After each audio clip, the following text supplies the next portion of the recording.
नमः श्रीवर्धमानाय निर्धूतकलिलात्मने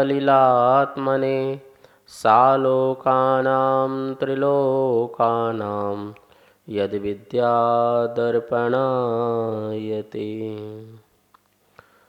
रत्न करंडक श्रावकाचार परम मांगलिक ग्रंथ है। आचार्य समंतभट्ट स्वामी द्वारा दूसरी तीसरी शताब्दी में यह लिखा गया है। 150 श्लोक हैं। संस्कृत इसकी भाषा है। सम्यक दर्शन, ज्ञान, चारित्र, संलेखना और श्रावक की 11 प्रतिमाओं का बहुत सुंदर इसमें व्याख्यान किया गया है। सम्यक दृष्टि के 8 अंग होते हैं। इसकी चर्चा यहाँ चल रही थी। कल देखा प्रभावना अंग।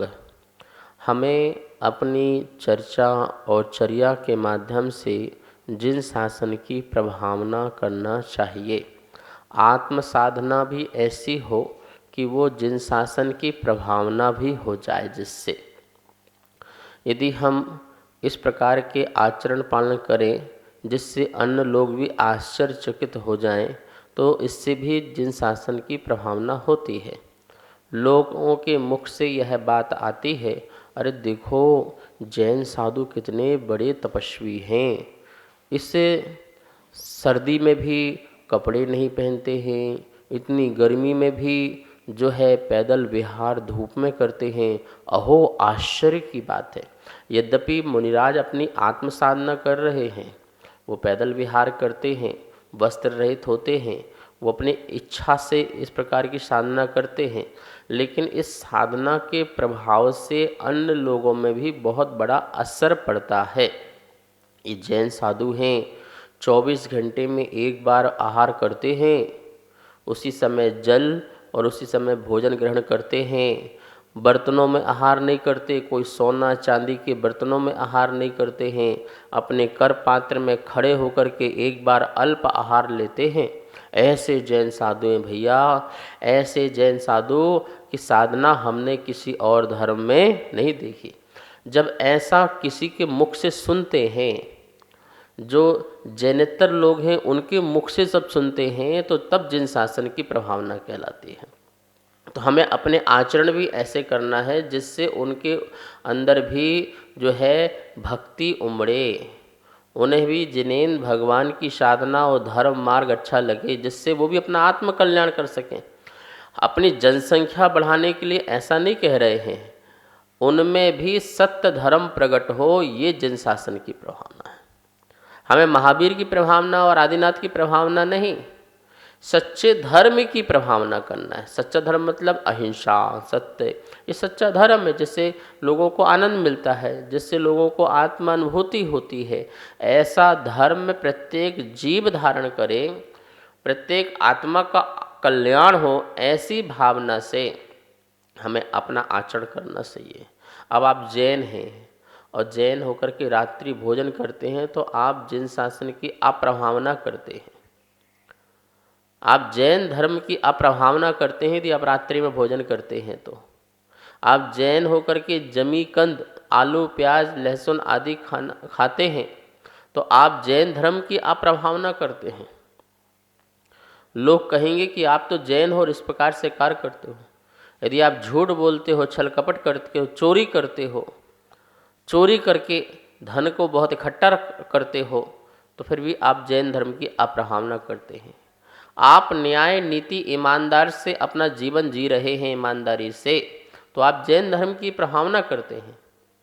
आप जैन शासन का ध्वज लहराते हैं, लोगों के आत्मा में प्रतिष्ठा बनती है, इज्जत बनती है कि ओह ये जैन साहब हैं। ये जैन साहब कभी गलत काम नहीं करेंगे, कभी झूठ नहीं बोलते हैं, कभी चोरी नहीं करते। आँख मूंद करके उनसे व्यापार कर लो, कोई भी कार्य कर लो। पहले जैनों की लोगों की इतनी मान्यता थी कि कोर्ट कचहरी में जाकर के यदि कोई जैनी गवाह दे दे, तो लोग जो हैं उसे सत्य मानते थे कि जैन झूठ नहीं बोलेगा, वो सही कह रहा है, और उसे जज स्वीकार कर लेते थे। कोई पुस्तक के ऊपर हाथ रखने की आवश्यकता नहीं पड़ती थी। इतना विश्वास, इस विश्वास को बनाना ये भी तो प्रभावना है, ये भी धर्म की प्रभावना है, सच्चे धर्म की, वीतराग धर्म की प्रभावना है। तो लोग को आश्चर्य हो कि कैसे हिंसाएं छोड़ देते हैं, चोरी छोड़ देते हैं, झूठ छोड़ देते हैं, कैसे पर स्त्री का अपहरण आदि नहीं करते हैं, कि उसके प्रति बुरी नज़र नहीं रखते हैं, कुशील सेवन नहीं करते हैं, बलात्कार आदि नहीं करते हैं, गलत काम नहीं करते हैं। इस और जो है बहुत भयानक परिग्रह लाद के अपने जीवन नहीं जीते हैं, सादा सात्विक और शुद्ध जीवन, शाकाहारी जीवन, इस प्रकार का जीवन जीते हैं। ऐसा जब लोगों के मन में धारणा बने तो आप समझना कि आपने अपनी साधना भी कर ली और जैन धर्म की, सच्चे धर्म की प्रभावना भी कर ली। ये प्रभावना अंग। इसलिए कहा कि रत्नात्रय से अपनी आत्मा की और धर्म की प्रभावना करो। दान, तप, शील, इनके माध्यम से भी आप जैन शासन की, जिन धर्म की प्रभावना करें। ऐसा धर्म अनमोल कहाँ मिलता है, किसको मिलता है? और आपके निमित्त से यदि किसी जीव को मिल जाए, किसी भटकते हुए संसारी प्राणी को ऐसा जन शासन मिल जाए जिससे उसको सच्चा मार्ग, सच्चा रास्ता मिल जाए, जो आज तक झूठी कल्पनाओं में, झूठी आशाओं में जीवन जी रहा था, झूठे आश्वासन में जीवन जी रहा था, उससे हट कर के सच्चे मार्ग, सच्चे वस्तु स्वरूप का ज्ञान हो सके। मैं तो कहता हूँ अपने आत्मा में भी सच्चे वस्तु स्वरूप की प्रतिष्ठा करना और दूसरों की आत्मा में भी सच्चे वस्तु स्वरूप की प्रतिष्ठा करवाना, सच्ची प्रभावना और सम्यक दृष्टि का ये सबसे महत्वपूर्ण अंग है। और ऐसे महत्वपूर्ण अंग का जो पालन करता है उसका कहना ही क्या है। उसके जीवन में बहुत समृद्धियाँ प्राप्त होती हैं, आत्मवैभव की प्राप्तियाँ हुआ करती हैं। यहाँ पर 8 अंगों की चर्चा की। 8 अंगों के विपरीत अर्थात शंका, कांक्षा, जुगुप्सा अर्थात गिलानी, अनुपगुहन अंग, मूढ़ दृष्टि, मूर्ता, आवासल और अप्रभावना, ये 8 जो हैं दोष हैं, सम्यक दृष्टि के दोष हैं। कोई कांक्षा नहीं करता, कोई शंका नहीं करता, कोई ग्लानि नहीं करता। और इन शंका आदि को दूर करना ही निर्विचिकित्सा, निसंकित अंग, निकांक्षित अंग, निर्विचिकित्सा अंग आदि कहलाते हैं। 8 प्रकार के दोषों से रहित होकर के ही जो है संपूर्ण 8 अंगों से सहित होता है और अंगों को धारण करने से ये अंगी कहलाता है। अंगी 8 अंग होना चाहिए और 8 अंग से पूर्ण को अंगी कहते हैं, वो सम्यक दृष्टि पूर्ण होता है। 8 अंगों की कहानियाँ भी हमारे भगवान महावीर स्वामी के दिव्य उपदेश में प्राप्त हुई है कि कौन किस अंग का पालन करने से प्रसिद्ध हुआ है जगत में, उनके नाम कौन कौन से हैं। श्लोक नंबर 19 और श्लोक नंबर 20 दोनों ही श्लोक का एक साथ उच्चारण करेंगे और इन दोनों श्लोकों में सिर्फ नाम बताया गया है कि यह जो जीव हैं एक एक अंग में प्रसिद्ध हुए। यद्यपि उनमें सभी अंग होंगे लेकिन एक विशेष अंग में उनकी विशेषता रही, उस बात को यहाँ बताने के लिए ये श्लोक है। आइए सबसे पहले इसका उच्चारण यहाँ पर करते हैं। तावदंजन तावदंजन चौरांगे चौरांगे तावदंजन चौरांगे तावदंजन चौरांगे ततोऽनन्तमतिः ततोऽनन्तमतिः स्मृतः स्मृतः ततोऽनन्तमतिः स्मृतः ततोऽनन्तमतिः स्मृतः उद्यायनस्य तृतीयेऽपि उद्यायस्य तृतीयेऽपि उद्यायनस्य तृतीयेऽपि उद्यानस्य तृतीयेऽपि तुर्ये तुर्ये रेवती मता रेवती मता ततो जिनेन्द्र भक्तोऽन्यो ततो जिनेन्द्र भक्तोऽन्यो ततो जिनेन्द्र भक्तोऽन्यो ततो जिनेन्द्र भक्तोऽन्यो वारिसेणस्ततः परः वारिसेणस्ततः परः सः वारिसेणस्ततः परः वारिसेणस्ततत्परः विष्णुश्च विष्णुश्च वज्रनामा च वज्रनामा च विष्णुश्च वज्रनामा च विष्णुश्च वज्रनामा च शेषयोर शेष्योर्लक्ष्यतां लक्ष्यताम गतः गतः शेषयोर लक्ष्यताम गतः।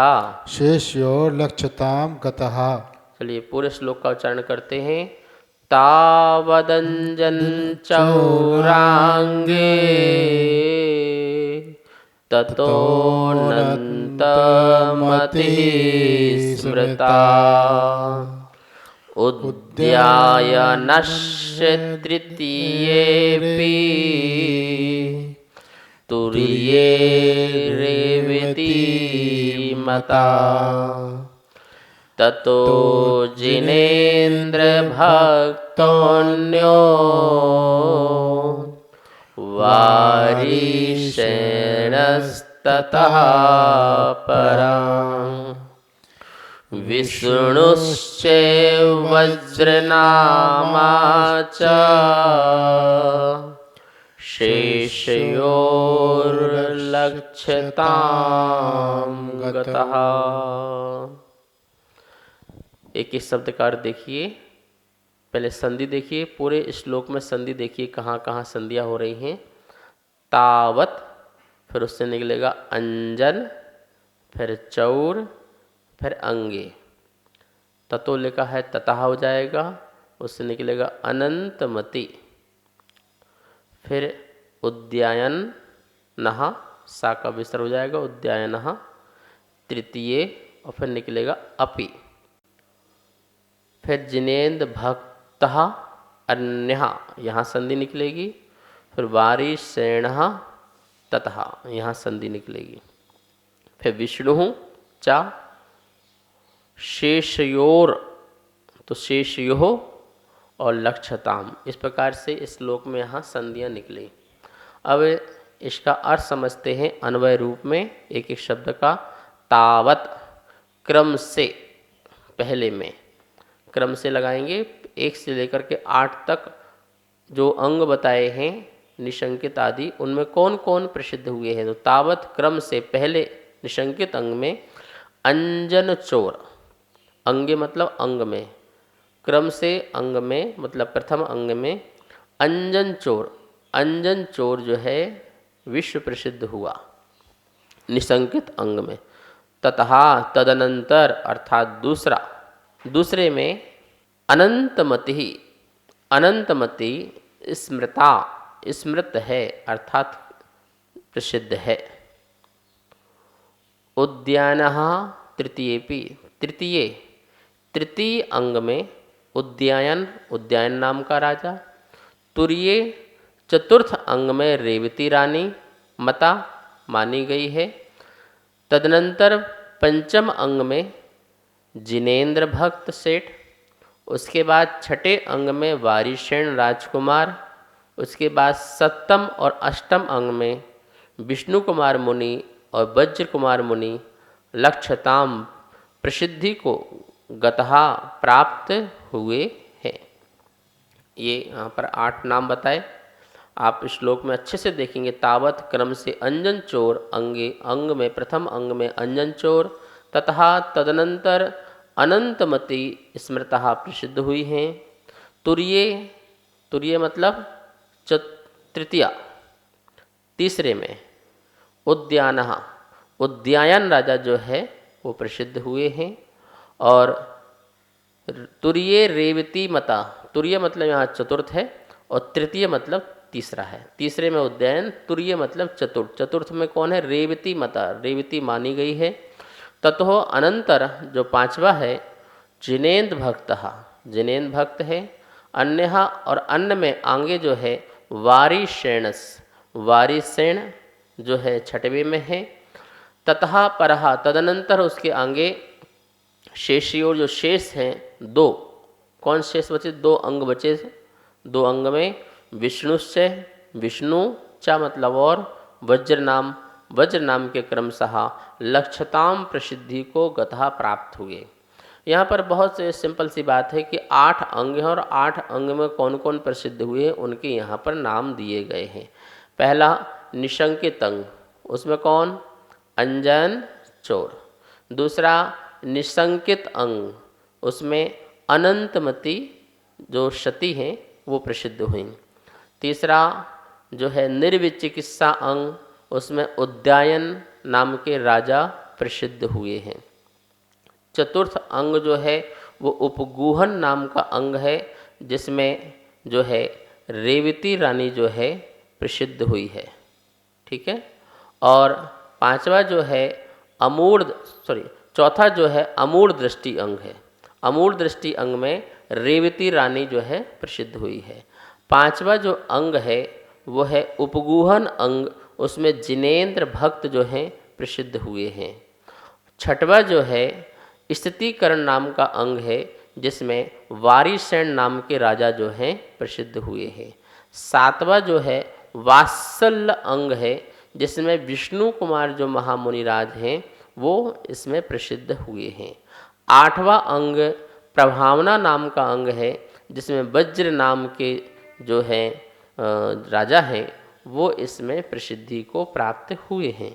इस प्रकार एक एक अंग में कौन कौन प्रसिद्ध हुए हैं वहाँ इसके यहाँ नाम बताए गए हैं। महानुभाव, भगवान की दिव्य ध्वनि में जब आता है कि कौन ऐसा है निशंकित अंग, निकांक्षित अंग, और ये जो बताया जाता है तो वर्तमान के परिप्रेक्ष्य में ही कथन होता है। वैसे तो प्रसिद्ध बहुत हुए होंगे, नाम तो बहुत होंगे, लेकिन जब भगवान महावीर स्वामी की दिव्य ध्वनि खिरी तो उन्होंने भरत क्षेत्र में ही, इसी भरत क्षेत्र में कौन कौन प्रसिद्ध हुआ उन प्रसिद्धों के नाम जो हैं यहाँ बताए, जिससे लोगों की और आस्थाएं और अच्छी बने कि अब अपने क्षेत्र में ही ऐसा कोई प्रसिद्ध हुआ है तो इसका मतलब हम भी जो है अंगों में प्रसिद्ध हो सकते हैं, हम भी सच्चे सम्यक दृष्टि बन सकते हैं। इसलिए अपने ही क्षेत्र के ही जो हैं कहानियाँ जो हैं बता करके लोगों में और भी श्रद्धाओं के भावों को भरा जाता है। दिव्य ध्वनि में ऐसा ही सहज रूप से जो है ध्वनि आया करती है भव्य जीवों तक। अब यहाँ पर अपन ने जो है 8 अंग में प्रसिद्ध नाम सुन लिए हैं। अब इनकी कहानियाँ क्या हैं, तो कल से अपन जो है एक एक कहानियों के बारे में सुनेंगे और देखेंगे कैसे वो प्रसिद्ध हुए, अपने अपने सम्यक दर्शन को पुष्ट किया और अंग में प्रसिद्ध हुए। समय हो गया है, आइए माँ जनवाणी की स्तुति करते हैं। जावाणी के ज्ञान से सूझे लोकालोक, सो वाणी मस्तक धरूं सदा देत हो दो। हे जिनवाणी भारती तो हे जपो दिन रैन, जो तेरी शरणा धरे सो पावे सुख चैन। सबको बहुत बहुत मंगल। नमस्ते महाराज जी।